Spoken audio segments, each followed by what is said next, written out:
இயேசுவே என் நேசரே, என் இயேசுவே என் நேசரே, என் நண்பரே, என் தெய்வம் நீரையா. என் நேசரே, என் நண்பரே, என் தெய்வம் நீரையா. செய்த நன்மையே எண்ணி நன்றி சொல்லி என்றும் புகழ்ந்து பாடிடுவே. செய்த நன்மையே நீ நன்றி சொல்லி என்றும் புகழ்ந்து பாடிடுவே. என் இயேசுவே, என் நேசரே, என் இயேசுவே என் நேசரே, என் நண்பரே, என் தெய்வம் நீரையா. என் இயேசுவே, என் நண்பரே, என் தெய்வம் நீரையா. என் இயேசுவே, என் நேசரே, என் இயேசுவே. ஆமாங்க, தெய்வம் மாத்திரமில்ல, நம்ம நேசர், நம்ம சிநேகிதர், நமக்கு எல்லாமும் நம்ம ஏசப்பா தான் இல்லைங்களா? ஆமென். நம்முடைய கர்த்தராகிய இயேசு கிறிஸ்துவின் பரிசுத்த நாமத்துக்கு கோடி கோடி கோடி சோதர துதிகன மகிமைகளை ஏறெடுக்கிறேன். ஏசப்பா ரொம்ப ரொம்ப ரொம்ப ரொம்ப நல்லவங்க. ஏசப்பா நம்மளை எப்போ மறக்காதவர், எப்போ நம்ம நினைவா இருக்கிறவர். அல்லேலூயா, ஆமென். நீங்களா கர்த்தருக்குள் சந்தோஷமா இருக்கீங்களா? கர்த்தருக்குள் சந்தோஷமா இருப்பதே நம்முடைய பலனா இருக்கிறது. அல்லேலூயா, ஆமென். நம்ம வேத தியானத்துக்குள்ள போகலாம். ஆவியானவர் நமக்கு வேத சத்தியத்தோட மகிமையான காரியங்களை வெளிப்படுத்திட்டு வந்துட்டு இருக்காங்க. நீங்கள் எப்படியோ தெரிலங்க, நான் நிறைய கற்றுட்டு வரேன் ஆவியானவர்கிட்ட. அதுக்காக ஆவியானவருக்கு நான் கோடி கோடி சூத்திர சொல்கிறேன். நம்ம மத்தேயு 11ஆம் அதிகாரத்தை தியானிச்சுட்டு இருக்கோம் இல்லைங்களா? 11ல் 1லிருந்து 12 வரலையும் நம்ம தியானித்தோம். ஆவியானவர் தெளிவான ஆழமான சத்தியத்தை நமக்கு சொல்லி கொடுத்தாங்க இல்லைங்களா? ஆமென். அதாவது எந்த சூழ்நிலையிலும் நம்ம ஏசப்பா அன்பையும் அவர் வல்லமையையும் அவருடைய மகிமையும் நம்ம சந்தேகப்படக்கூடாது. எப்பவும் நம்ம அழைப்புலையும் நம்ம தரிசனத்துலையும் நம்ம உறுதியாக இருக்கணும் அப்படின்றத நம்ம தெளிவாக ஆவியானவர் நமக்கு சொல்லி கொடுத்தாங்க.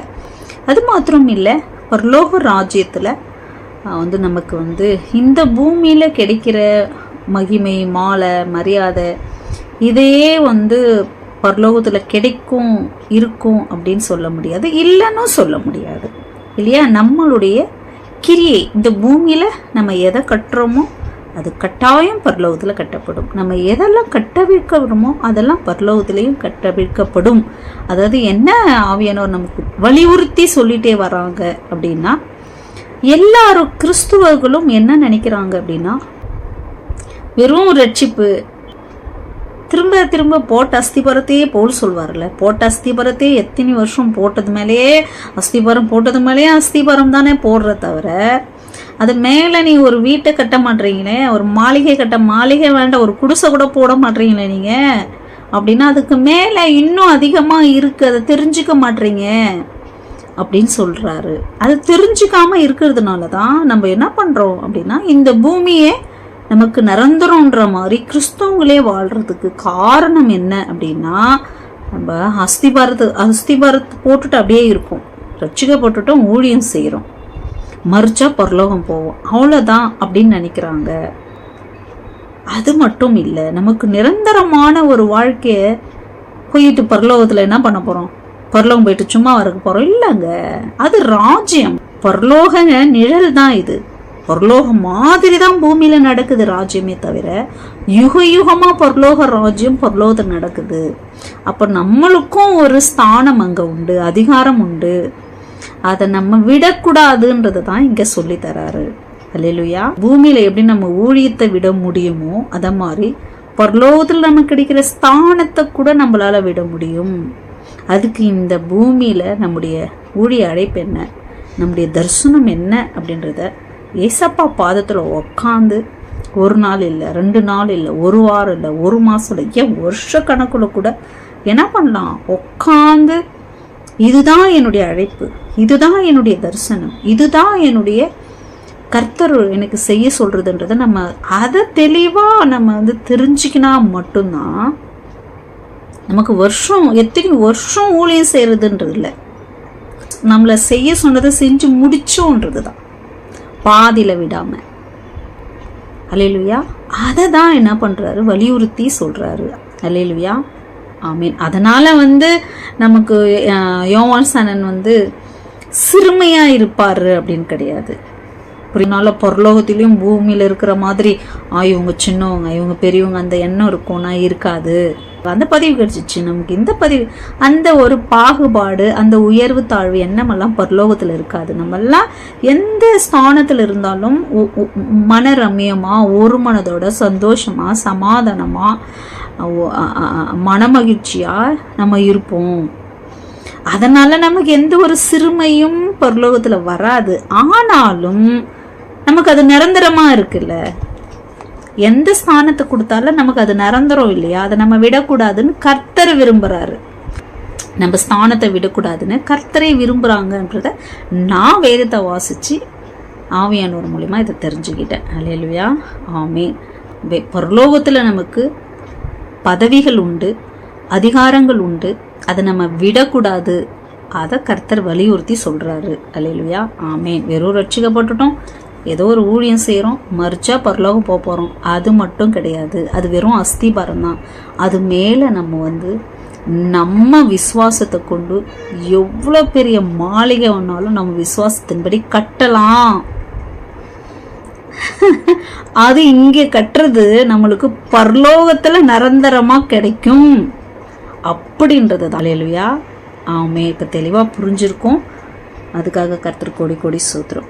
இப்ப நம்ம மத்தேயு 11:11 ஸ்திரீகளிடத்திலே பிறந்தவர்களில் யோவான் ஸ்நானனை பார்க்கிலும் பெரியவன் ஒருவனும் எழும்பினதில்லை, ஆகிலும் பரலோக ராஜ்யத்தில் சிறியவனாயிருக்கிறவன் அவனிலும் பெரியவனாயிருக்கிறான் என்று உங்களுக்கு மெய்யாகவே சொல்கிறேன் அப்படி சொன்னாங்க இல்லையா.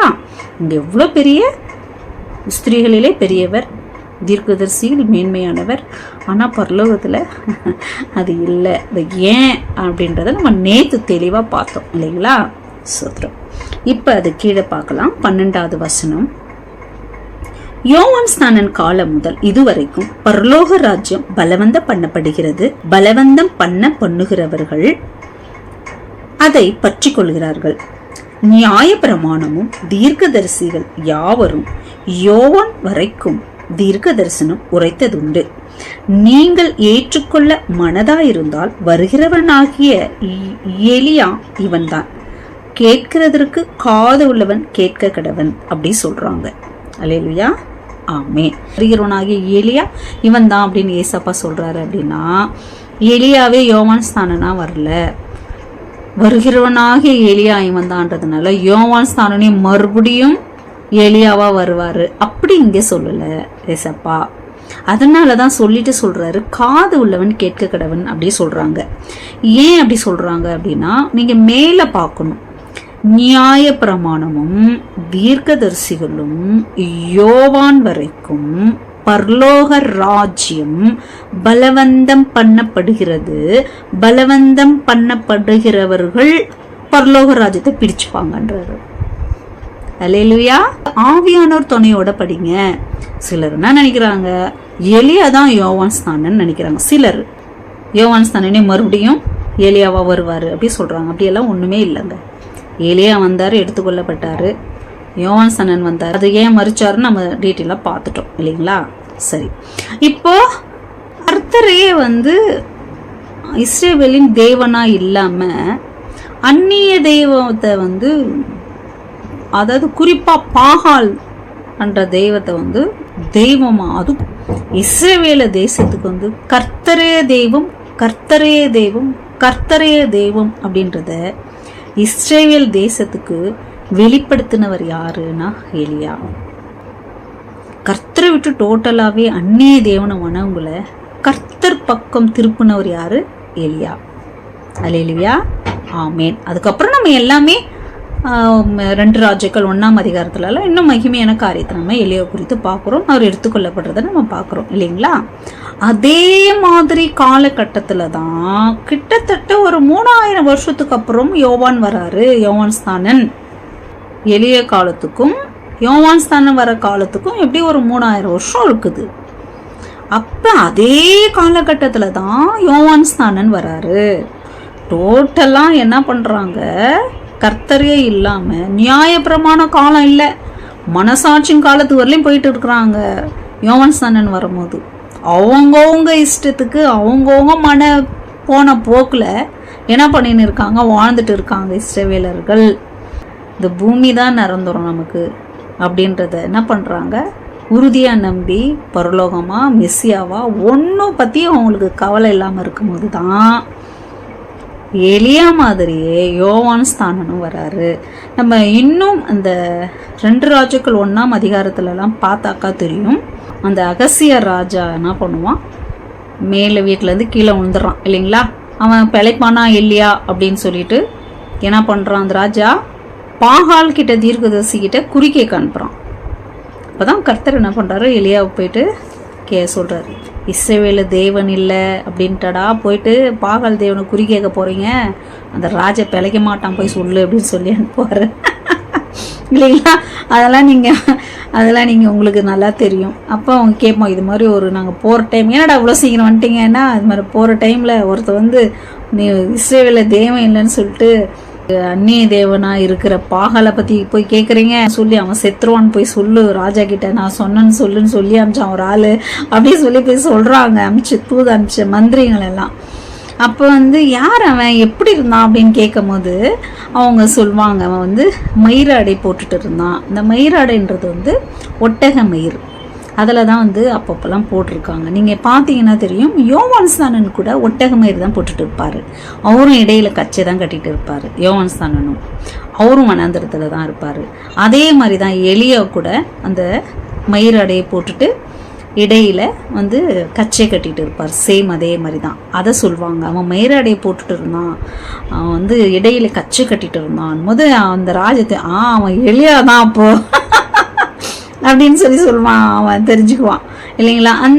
அதே மாடல் அந்த காலகட்டத்தில் கர்த்தரே விட்டுட்டு விலகி போன அந்த காலகட்டத்தில் எலியா எப்படி கர்த்தர்கிட்ட இந்த இஸ்ரேல் தேசத்தை மனம் திரும்ப செஞ்சாரோ அதே மாதிரி தான் யோவான் ஸ்நானன் கூட என்ன பண்ணுறாங்க, கர்த்தரே யாருன்னு தெரியாமல் மனம் போன போக்கில் வாழ்ந்துட்டு இருந்த இஸ்ரவேல தேசத்துக்கிட்ட இந்த உலக நிரந்தரம் இல்லை, பரலோக ராஜ்யம் நம்மளுக்கு அதுதான் நிரந்தரமானது, மெஸ்ஸியா உங்களை ரட்சிப்பாரு, நீங்கள் பாவத்திட்டு மணந்துருங்க, பரலோக ராஜ்யம் சமீபமாக இருக்குது அப்படி சொல்லிட்டு கர்த்தரிடத்துல இருதயத்தை திருப்பி அவருக்கு கர்த்தர்கிட்ட சேர்த்தவர் தான் யோவான் ஸ்நானன். அதே மாதிரி தான் அதை தான் ஏசப்பா சொல்கிறாரு. நியாயப்பிரமாணம் என்ன, மோசே காலன்னு அர்த்தம். மோசேலிருந்து எலியாலிருந்து இல்லையா, மோசேவும் அதை தான் செஞ்சார். மோசேவும் கர்த்தர்கிட்ட கர்த்தரே இல்லாமல் இருந்தவங்கள தான் என்ன பண்ணுறாரு, மோசேயும் கர்த்தர்கிட்ட திருப்பி கொட்டுட்டு வர்றாரு. எலியாவும் அதான் செய்கிறாரு. யோவான் ஸ்நானனும் அதை தான் செய்கிறாரு. ஒரு காலகட்டத்தில் ஒவ்வொருத்தரும் கர்த்தரை எழுப்பினார். ஆனால் நம்ம காலகட்டத்தில் எல்லாருமே சொல்லணும், எல்லாருக்கும் அந்த கடமை உண்டு. அல்லேலூயா, ஆமீன். அதை தான் இங்கே சொல்ல வர்றாரு. அதுதான் காது உள்ளவன் கேட்க கடவன் அப்படி சொல்கிறாங்க. அல்லேலூயா, ஆமீன். இங்கே காது உள்ளவன் கேட்க கடவன் சொல்வார். 13ஆம் அதிகாரத்தில் விதைகளை பற்றி சொல்லும் போது காது உள்ளவன் கேட்க கடவன் சொல்வார். வெளிப்படுத்தல 7 சபைகளுக்கு சொல்லிட்டு காது உள்ளவன் கேட்க கடவன் சொல்வார். இதெல்லாம் நம்ம தனித்தனியாக பார்த்தாக்கா இன்னும் ஆழமாக போக வேண்டியிருக்கும். அல்லேலூயா. இது எலியா தான் வந்தார், யோவான் ஸ்நானன் கிடையாது. யோவான் ஸ்நானன் திரும்ப வருவாரா இல்லை எலியா திரும்ப வருவாரா, அது எதுவுமே கிடையாது. எலியா எந்த காலகட்டத்தில் இஸ்ரேல் ஜனங்களை கர்த்தர் பக்கம் திருப்பினாரோ, கர்த்தரை தேவன் தெரிய வச்சாரோ, அதே மாதிரி காலகட்டத்தில் தான் யோவான் ஸ்நானனும் பரலோக ராஜ்யத்துக்கு ஜனங்களை கர்த்தரிடத்துல திருப்புறாரு. அதை தான் வந்து ஏசப்பா அங்க சொல்றாங்க. அல்லேலூயா, ஆமென். அது மட்டும் இல்லாம இந்த சன்னதியை யாருக்கு ஒப்பிடுவேன்? 16 இந்த சன்னதியை யாருக்கு ஒப்பிடுவேன்? சந்தை வெளியிலே உட்கார்ந்து தங்கள் தோழரை பார்த்து, உங்களுக்காக குடல் ஊதினோம், நீங்கள் கூத்தாடவில்லை, உங்களுக்காக புலம்பினோம், நீங்கள் மாரடிக்கவில்லை என்று குறை சொல்லுகிற பிள்ளைகளுக்கு ஒப்பாயிருக்கிறது. எப்படி எனில், யோவான் போஜனம் பானம் பண்ணாதவனாய் வந்தான், அதற்கு அவர்கள் அவன் பிசாசு பிடித்திருக்கிறவன் என்றார்கள். மனுஷகுமாரன் போஜன பானம் பண்ணுகிறவராய் வந்தார், அதற்கு அவர்கள் இதோ போஜன பிரியனும் துபான பிரியனுமான மனுஷன் ஆயக்காரருக்கும் பாவிக்கும் சிநேகிதன் என்கிறார்கள் அப்படி சொல்றாங்க இல்லைங்களா? ஆமா, எப்படி வந்தாலும் குறை சொல்றவங்க, குறை பார்க்குறவங்க குறை பார்த்துட்டு தான் இருப்பாங்க இல்லைங்களா? ஆமே, அப்படி சொல்றது நமக்கு அங்கே தெரியுது. அது நம்ம தொடர்ந்து அப்படியே படிச்சுட்டு வந்தாக்கா 20 வந்து கர்த்தர் வந்து அநேக அற்புதங்களையும் அதிசயங்களையும் செஞ்சு கூட மனம் திரும்பாதவங்களை குறித்து வந்து ஏசப்பா சொல்வார். கோரேசீனே உனக்கு ஐயோ, பெத்சாயிதாவே உனக்கு ஐயோ அப்படி சொல்லிட்டு, உங்களுக்கு செஞ்ச கிரியை எல்லாம் நான் வந்து தீருக்கும் சீதோனுக்கும் செஞ்சிருந்தா ஒரு வேளை அவங்க மனம் திரும்பி இருப்பாங்க அப்படி சொல்றாரு. அதுக்கப்புறம் வான பரியந்தம் உயர்த்தப்பட்ட கப்பர்நகுமே, பாதல பரியந்தம் தாழ்த்தப்படுவாய், உன்னில் செய்யப்பட்ட செய்கை வந்து சொதோம் கொமாரால செஞ்சிருந்தாக்கா அவங்க ஒரு வேளை மனம் திரும்பி இருப்பாங்க அப்படின்னு சொல்ல வராரு. ஏன் அப்படி சொல்ல வராருன்னா, இந்த பெத்சாயிதா, இந்த தீரு இதெல்லாம் வந்து ஏசப்பா பிறக்காத காலகட்டத்தில் இருந்தது. அதே மாதிரி இந்த சொதோம் குமாரா அந்த காலகட்டத்துலலாம் நான் பிறந்திருந்திருந்து உங்களுக்கு செய்கிற இந்த அதிசய அற்புதத்தெல்லாம் அவங்க காலத்தில் நான் செஞ்சுருந்தா ஒரு வேளை அவங்கெல்லாம் இனினால என்ன பண்ணியிருக்க மாட்டாங்க, அழிஞ்சிக்கப்பட்டிருக்க மாட்டாங்க. நியாய தீர்ப்பில் அவங்களுக்கு கூட இன்னும் தண்டனை கம்மியாக இருக்கும், உங்களுக்கு அதிகமாக இருக்கும்ன்றாரு. நம்ம இதுக்கெல்லாம் எச்சரிக்கையாக இருக்கணும் இல்லைங்களா? கணக்கு இல்லாத நன்மையை குறித்து கர்த்தருக்கு நன்றி சொல்லி தேவனை துதிக்க மாட்டோம், சோத்திரிக்க மாட்டோம். 1-2 விஷயத்தில் அது நம்ம அவிசுவாசத்தால் அது வந்து டிலே ஆகும், அது நடக்காமல் இருக்கும். இல்லை கர்த்தர் வந்து அதை இன்னும் மகிமையாக பெருசாக செய்யக்கூட கொஞ்சம் தாமதம் பண்ணுவாங்க. ஆனால் அதை நம்மள என்ன பண்ண மாட்டோம், கர்த்தரை வந்து முறுமுறுப்போம். அந்த இடத்துல கர்த்தரை நம்ம வந்து மகிமைப்படுத்த மாட்டோம். அப்படி நம்ம இருக்கக்கூடாது. அல்லேலூயா, ஆமென். அடுத்தது நம்ம பார்க்குறதுன்னா 25 பாருங்க, 11:25 அந்த சமயத்தில் இயேசு சொன்னது, பிதாவே, வானத்துக்கும் பூமிக்கும் ஆண்டவரே, இவைகளை ஞானிகளுக்கும் கல்விமான்களுக்கும் மறைத்து பாலகருக்கு வெளிப்படுத்தினபடியினாலே உம்மை ஸ்தோத்திரிக்கிறேன். அல்லேலூயா. ஆம் பிதாவே, இப்படி செய்வது உம்முடைய திருவுளத்துக்கு பிரியமாயிருந்தது. சகலமும் என் பிதாவினால் எனக்கு ஒப்பு கொடுக்கப்பட்டிருக்கிறது. பிதா தவிர வேறு ஒருவனும் குமாரனை அறியான், குமாரன் எவனுக்கு அவரை வெளிப்படுத்த சித்தமாயிருக்கிறாரோ அவனும் தவிர வேறு ஒருவனும் பிதாவை அறியான். அல்லேலூயா அப்படின்னு சொல்றாங்க. இந்த வசனத்துக்கெல்லாம் சொந்தக்காரனா தான். அப்படின்னா நல்ல வேத பாரகர், பரிசேயர், நல்லா படிச்சவங்க, இவங்களுக்கெல்லாம் இந்த சத்தியம் ஏசப்பா தேவன்றது தெரியல. படிக்காதவங்க, புறஜாதிங்க, சத்தியமே என்னன்னு தெரியாதவங்க, இவங்கெல்லாம் வந்து இவர் தேவன் அப்படின்னு தெரிஞ்சுக்கிறாங்க. அதை சொல்லிட்டு என்ன சொல்றாரு, இவ்வளோ பெரிய மகிமை இதெல்லாம். என் பிதா ஒருவனை, குமாரன் தான் தேவன் அறிய வைக்கலன்னா என்ன அறிய முடியாது. அதே மாதிரி குமாரன் ஒருவனுக்கு பிதாதான் நான் அப்படின்னு தெரிய வைக்காம தெரிஞ்சுக்க முடியாது. அல்லேலூயா. என்ன இது வந்து சாதாரண விஷயம் இல்லைங்க. ஏசப்பா தெய்வம் அப்படின்னு நம்ம தெரிஞ்சுன்னு இருக்கிறோம்ல, இது சாதாரண விஷயமே இல்லை. நான் அடிக்கடி ஏசப்பா கிட்ட சொல்றதப்பா, எனக்கு பரலோகம் கிடைக்கிறது, அந்த அதிகாரம் கிடைக்கிறது, கிரீடம் கிடைக்கிறத விட பெரிய மகிமை எனக்கு என்னன்னா நீர் தான் மெய்யான தேவனை தெரிஞ்சிட்ட பாரு சாமி. அந்த ஞானத்தை அறிவை எனக்கு கொடுத்தீங்களே, இதை விட எனக்கு வேற என்ன மகிமை வேணும் அப்பா. ஆமாம், நம்முடைய சிருஷ்டிகர்த்தர் தான் நம்முடைய ரட்சிகர்ன்றதும், நம்ம ரட்சிகர் தான் இந்த நாள் வரலையும் ஒவ்வொரு செகண்டும் நம்மளை விட்டு விலகாம நம்ம கூட இருந்து இந்த உலகத்துல நீ இருந்தாலும் இந்த உலகத்துக்குரியவங்க இல்லைன்றத நமக்கு வெளிப்படுத்தி பரலோக ராஜ்யத்துக்கு நம்மளை ஆயத்தப்படுத்திட்டு இருக்காருல்ல ஆவியானவர். அவரு தான் பிதா, ஆவியானவர் தான் ரட்சகர் அப்படின்றத நம்மளை தெரிய வைக்கிறார்ல. அதை விட ஒரு மனிதனுக்கு மகிமை மேன்மை பரலோகத்திலும் கிடையாது, பூலோகத்திலும் கிடையாது. நான் அதை தான் அந்த ஏசப்பாயிட்ட சொல்வேன். இது எவ்வளோதான் பரலோகத்தில் இடம் கிடைச்சி அதிகாரம் கிடைச்சாலும் நீர் தெய்வன் தெரிஞ்சுக்கின மகிமை விட வேற மகிமை எனக்கு இல்லை சாமி. அதுக்காகவே இந்த பூமியிலும் பரலோகத்திலும் துதிச்சு மகிமைப்படுத்தி கனப்படுத்துவேனா அப்படின்னு நான் சொல்வேன் ஏசப்பாவுக்கு. அல்லேலூயா. பரலோக தகப்பனே, அதுக்காக உமக்கு கோடி கோடி ஸ்தோத்திரம். ஆமீன். இதை கர்த்தர் ஏசப்பா ப்ரேயர் பண்ணி தேங்க்ஸ் சொல்கிறாங்க. நான் சோத்தரிக்கிறேன் அப்படின்னு நமக்காக நம்ம சார்பில் ஏசப்பா பிதா கிட்ட சோத்தரிக்கிறேன்னு சொல்கிறாரு. இந்த மகிமையே கல்விமான்களுக்கும் செல்வந்தர்களுக்கெல்லாம் தெரியல. படிப்பறிவு இல்லாத இந்த எளிமையானவங்களுக்கு இதை தெரிஞ்சுக்க வச்சிங்களே. எப்படி நீ எவ்வளோ நல்லவர்றீங்க, அதுக்காக அவன் சோதரிக்கிறேன்னு சொல்கிறாரு. சோதரா. நன்றி ஏசப்பா. அப்படி சொன்னது மட்டும் இல்லை, 28 பாருங்க. வருத்தப்பட்டு பாரம் சுமக்கிறவர்களே, நீங்கள் எல்லாரும் என்னிடத்தில் வாருங்கள், நான் உங்களுக்கு இளைப்பாறுதல் தருவேன். நான் சாந்தமும் மனத்தாழ்மையுமாய் இருக்கிறேன்.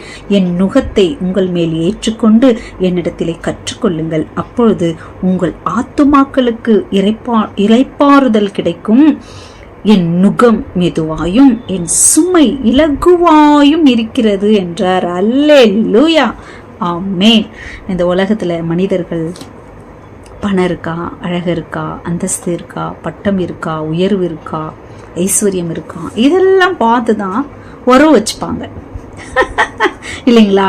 அதை மாதிரி ஆளை பார்த்து தான் என்ன செய்வாங்க, போவாங்க, இன்வைட் பண்ணுவாங்க, இல்லை அவங்க போவாங்க, அவங்கள வர வைப்பாங்க இல்லைங்களா? ஆனால் ஏசப்பா பாருங்க, சுமந்து சோர்ந்து போயிட்டீங்களா, என்கிட்ட வாங்க, நான் உங்களுக்கு இளைப்பாறுதல் தரேன். யாருங்க சொல்லும், யாருங்க இதெல்லாம் சொல்லியிருக்காங்க? இது மாதிரியெல்லாம் நம்ம ஏசப்பா மட்டும்தான். நீ சோர்ந்து போயிட்டியா, இதுக்கு மேலே ஒன்றும் முடியாதுன்னு நினைக்கிறியா, அவ்வளோதான், இது முடிஞ்சிடுச்சு, இதுக்கு மேலே இதை சரி செய்ய முடியுமா, இதுக்கப்புறம் இது பழைச மாதிரி புதுசாக மாறுமா, பழைச மாதிரி இது நடக்குமா, இதுக்கப்புறம் இது புதுசாக மாறுமா, அப்படி இதுக்கு வாய்ப்பே இல்லை அப்படின்னு நினைக்கிறீங்களா?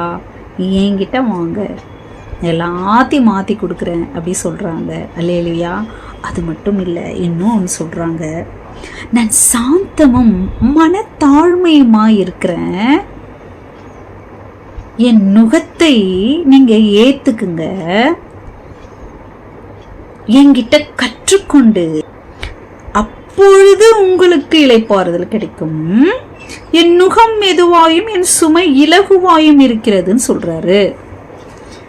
என்னவா இருந்தா இளைப்பாறுதல் கிடைக்குமா? அவருடைய சுமை என்னவா இருக்குதுன்னு சொல்றாரு. சாந்தமும் மனத்தாழ்மையும் நமக்கு சுமையா. புரியுதுங்களா? எவ்வளவு பேருக்கு புரியுது சொல்றது? அப்ப எதை கத்துக்க சொல்றாரு கர்த்தர்கிட்ட? கர்த்தர் மாதிரி சாந்தமும் மனத்தாழ்மையுமா இருக்க கத்துக்க சொல்றாரு. அதுதானே நமக்கு கஷ்டம், அதுதானே நமக்கு சுமையா இருக்கு, அதுதானே நுகமா இருக்கு நமக்கு. இந்த சாந்தத்தையும் மனத்தாழ்மையும் எந்த ஒரு மனிதன் கர்த்தரை போல கத்துக்கிறாங்களோ அவங்களுக்கு இளைப்பாறுதல், எப்போ சந்தோஷமா இருப்பாங்க. அது மட்டும் இல்லை, என் நுகம் இலகுவாயும் என் சுமை லேசா இருக்கு, அது கஷ்டம் கிடையாதுன்றாரு. நம்ம அதுதான் நம்மளுக்கு கஷ்டமா இருக்கு இல்லையா? இந்த சாந்தமும் மனத்தாழ்மையுமே இருக்கிறதே கிடையாது யாருக்கும். முற்கோபம், கோபம், யாராவது நம்மளை ஏதாவது தப்பாக சொல்லிட்டாக்கா உடனே இவங்க இப்படி சொல்லிட்டாங்களே, இல்லையா? அதான் நல்லதை எவ்வளோ நல்லது செஞ்சாலும் அது நம்ம மனசில் தங்காது. ஏன்னா ஒன்று எவ்வளோ நல்லது செஞ்சவங்க ஒரு தப்பு செஞ்சாலும் அதுதான் நம்மளை வந்து கஷ்டப்படுத்தும். அதெல்லாம் எடுக்க சொல்கிறார் ஏசப்பா. ஏசப்பா சாந்தமாக மனத்தாழ்மையாக இல்லைன்னா பரலோகத்தை விட்டு மனிதனாக வந்திருக்க முடியாது, காரி துப்பியிருக்க முடியாது, கன்னத்தில் அடிச்சிருக்க முடியாது, தாடியை பிக்கிருக்க முடியாது, இல்லையா, முள்முடி வச்சிருக்க முடியாது. அதெல்லாம் சாந்தம், மனத்தாழ்மை. அப்படின்னா என்ன சொல்ல வராங்க அப்படின்னா, இந்த தங்க மாலை போட்டாலும் நமக்கு பெருமை வரக்கூடாது. ஆஹா என்ன மாதிரி யாரும் இல்லைப்பா அப்படின்னு வரக்கூடாது. இங்கே செருப்பு மாலை ஒருத்தன் போட்டாலும் அது வந்து என்ன பண்ணக்கூடாது, இழிவாக எடுக்கக்கூடாது. இதை எப்படி ஏற்றுக்கிறோமோ அதையும் அப்படியே ஏற்றுக்கணும். உயர்த்துறாங்களா, சந்தோஷம். தாழ்த்துறாங்களா, சந்தோஷம். அப்போ நமக்கு என்ன வாழ்க்கையில் சில பேர் வந்து அந்த பேர் புகழுக்கு மாலை மரியாதைக்கு அடிக்ட் ஆகிடுவாங்க. அப்படி நமக்கு இருக்கக்கூடாது. சில பேர் வந்து ஒருத்தர் வந்து ஒரு கஷ்டப்படுத்தி பேசிட்டா, இழிவாக பேசினா உடனே சோர்ந்து போயிடுவாங்க. என்னை இப்படி சொல்லிட்டானே, சத்ரு சொன்னாலும் பரவாயில்ல, நான் உன்னை நம்பினேன் அப்படி என்ன சொல்லிட்டானே, என்னை பிடிக்காதுன்னு சொன்னாலும் பரவாயில்ல, நான் உன்னை ரொம்ப நேசித்தேன் அப்படி என்ன சொல்லிட்டேன், அப்படியே சோர்ந்து போயிடுவாங்க. அப்படி நம்ம இருக்கக்கூடாது. எல்லா நேரத்துலையும் ஒரே மாதிரியா, உயர்வு வந்தாலும் தாழ்வு வந்தாலும், ஐஸ்வர்யம் இருந்தாலும் ஏழ்மையானாலும், நம்ம வாழ்க்கையில் வியாதி வந்தாலும் ஆரோக்கியமாக இருந்தாலும், சந்தோஷம் வந்தாலும் துக்கம் வந்தாலும், எல்லா நேரத்துலையும் மனத்தாழ்மையோட சாந்தத்தோட ஏசப்பா மாதிரி நம்ம இருந்தாக்கா நமக்கு எப்போ சந்தோஷமா இருப்போம், இளைப்பாறிட்டு இருப்போம், சும பாரம் வராது நமக்கு. ஆத்மா அந்த டிப்ரெஷனுக்குள்ள போக மாட்டோம், கவலைப்பட மாட்டோம். அப்படியே கவலைப்பட்டாலும் அப்படி வந்து பனி மாதிரி வந்து அப்படி போயிடும். அல்லேலூயா. அதை கர்த்தர் கத்துக்க சொல்றாரு. என் சாந்தத்தையும் என் மனத்தாழ்மையும் நீங்க கத்துக்குங்க. அது வந்து உங்களுக்கு சுமை கிடையாது, அது வந்து உங்களுக்கு பாரம் கிடையாது, அது லேசானது, இது இலகுவானது. நீங்கள் வந்து அதில் பழகிட்டாக்கா அது நமக்கு எப்பவும் சந்தோஷமா இருக்க காரணமா இருக்கும் அப்படின்னு அழகா சொல்லி தராரு பாருங்களேன். அல்லேலூயா, ஆமென். நான் வந்து ஒரு டைம் இது படிக்கும் போதெல்லாம் நடந்த ஒரு காரியம் எனக்கு ஞாபகம் வரும். ஒரு கம்பெனியில் ஒரு சின்ன பையன், வாலிப பிள்ளை, பெரிய ஒரு மூட்டை தூக்கிக்கிட்டு வந்ததை நான் பார்த்தேன். எனக்கு அச்சோ, சின்ன பிள்ளையா இருக்கான், இவ்வளோ பெரிய மூட்டையை தூக்கிட்டு வருது இந்த பிள்ளை பாவம் அப்படின்னு நினச்சி நான் பார்த்துட்டே இருந்தோடனே லேசாக வந்து அந்த மூட்டையை கீழே போடுறான் அந்த பையன். எனக்கு என்ன இது, ஜாலியாக தூக்கிட்டு வரான், ஈஸியாக போடுறான். நான் இவ்வளோ பெரிய மூட்டை 1க்கு 2 எடுத்துகிட்டு வந்து இவ்வளோ ஈஸியாக போடுறாரு, எனக்கு ஆச்சரியம். அப்போ வந்து நான் அந்த பையனை கூப்பிட்டேன், என்ன அப்படி எடுத்துகிட்டு வந்து போடுறேன் அப்படின்னு. என்னுடைய ஃபீலிங் அவனுக்கு புரிஞ்சு, நீங்கள் கஷ்டப்படுற மாதிரி அது வந்து வெயிட் இல்லை, அது பாய்ச்சி அது